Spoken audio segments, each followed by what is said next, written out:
तारीख 11 अप्रैल 2026। बस एक दिन।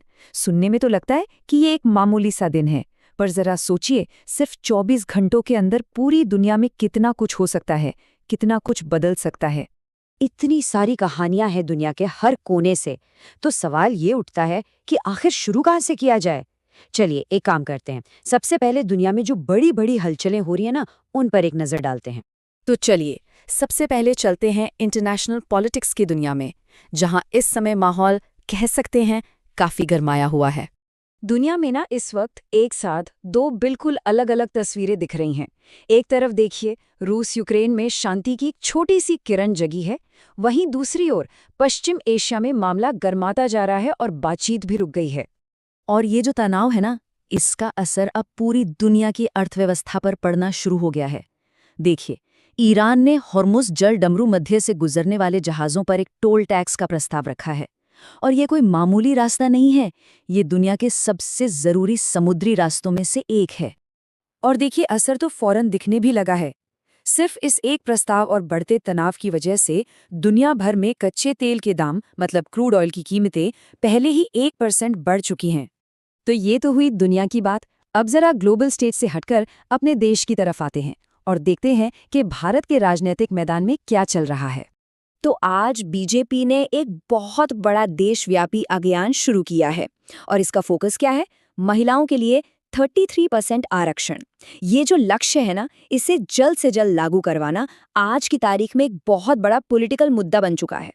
और जब राजनीति की बात हो तो जाहिर है आरोप प्रत्यारोप का दौर तो चलेगा ही।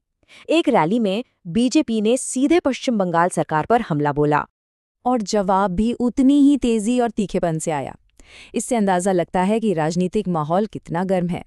तो ठीक है, ये तो हो गई बड़ी बड़ी राजनीतिक और आर्थिक बातें, लेकिन सवाल ये है कि इन सब का हमारी रोजमर्रा की जिंदगी पर, हमारी जेब पर क्या असर पड़ता है। चलिए अब पैसों से जुड़ी कुछ जरूरी खबरों पर नजर डालते हैं। अच्छा, ऑनलाइन फ्रॉड से तो हम सब परेशान हैं, है ना? तो इससे बचाने के लिए आरबीआई ने अब 3 नए बहुत ही काम के सुरक्षा नियम बनाए हैं। पहला, अगर आप किसी अनजान व्यक्ति को 10,000 से ज्यादा भेज रहे हैं तो वो पैसा 1 घंटे के लिए होल्ड पर रहेगा। दूसरा, आप अपने भरोसेमंद कॉन्टैक्ट्स की एक लिस्ट बना सकते हैं। और तीसरा, एक इमरजेंसी किल स्विच होगा, जिससे आप एक बटन दबाकर अपने सारे डिजिटल पेमेंट्स तुरंत रोक सकते हैं। कमाल है ना? तो एक तरफ तो सुरक्षा को और मजबूत किया जा रहा है, और वहीं दूसरी तरफ हम उस टेक्नोलॉजी का जश्न भी मना रहे हैं जिसने हमारे पैसे भेजने का तरीका ही बदल दिया। जी हाँ, यूपीआई को आज पूरे 10 साल हो गए हैं। और जरा ये आंकड़े देखिए, ये आपको हैरान कर देंगे।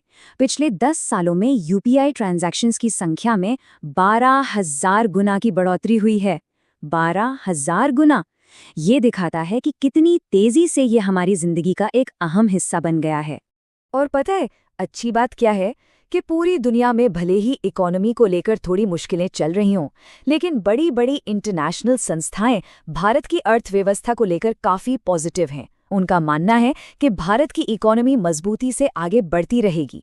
तो हमने आज की इकोनॉमी की बात कर ली, अब चलिए भविष्य की ओर देखते हैं। उस टेक्नोलॉजी की बात करते हैं जो हमारे आने वाले कल को एक नया आकार दे रही है।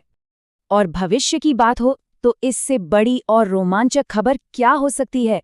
भारत के स्पेस प्रोग्राम गगनयान मिशन ने एक और बड़ी कामयाबी हासिल की है।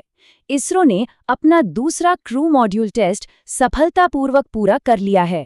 ये हमारे देश की साइंटिफिक तरक्की का एक शानदार सबूत है। लेकिन अब कहानी में एक ऐसा मोड़ आता है जो हमें रुककर सोचने पर मजबूर कर देगा। स्पेस की बुलंदियों से उतरकर अब हम एक ऐसी टेक्नोलॉजी की दुनिया में चलते हैं जो थोड़ी चिंता भी पैदा करती है। द न्यूयॉर्कर की एक रिपोर्ट आई है और ये वाकई चौंकाने वाली है। ये एआई के भविष्य पर और उस पर हमारे कंट्रोल को लेकर बहुत गंभीर सवाल खड़े करती है। कहीं हम कुछ ऐसा तो नहीं बना रहे जो कल हमारे ही काबू से बाहर हो जाए? तो हमने ग्लोबल पॉलिटिक्स देखी, इकोनॉमी समझी, टेक्नोलॉजी की बात की। अब हम उन कहानियों की तरफ आते हैं जो सीधे सीधे लोगों से, समाज से जुड़ी हैं। वो कहानियां जिन्होंने इस एक दिन को खास बनाया। ये कहानी बहुत दिलचस्प है। मध्य प्रदेश का एक गांव है जिसने खुद को देश का पहला गाली मुक्त गांव घोषित कर दिया है। और वहां अब कोई भी गाली गलौज करता है तो उस पर 500 रुपए का जुर्माना लगता है। अपनी संस्कृति को बेहतर बनाने की एक अनोखी पहल है ये। लेकिन हर दिन में सिर्फ अच्छी खबरें नहीं होती। अब एक दुखद खबर जो हमें याद दिलाती है कि जिंदगी कितनी नाजुक हो सकती है। वृंदावन में यमुना नदी में एक नाव पलट गई जिसमें 10 श्रद्धालुओं की जान चली गई। और दिन की आखिरी कहानी ये हमें दिखाती है कि हमारा समाज शादी और जिम्मेदारी जैसे रिश्तों को कैसे देखता है।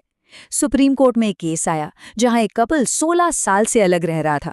कोर्ट ने उन्हें तलाक देने से मना कर दिया और पति को हर महीने गुजारा भत्ता देने का आदेश दिया। तो ये था 11 अप्रैल 2026 का दिन। हमने दुनिया के बड़े बड़े झगड़ों से लेकर एक छोटे से गांव की कहानी तक का सफर तय किया। एक ही दिन में देखिए कितनी अलग अलग दुनियाएं सिमटी हुई हैं। अब सोचने वाली बात यह है कि इन सारी कहानियों में से वो कौन सी एक बात है जो हमारे जहन में रह जाती है।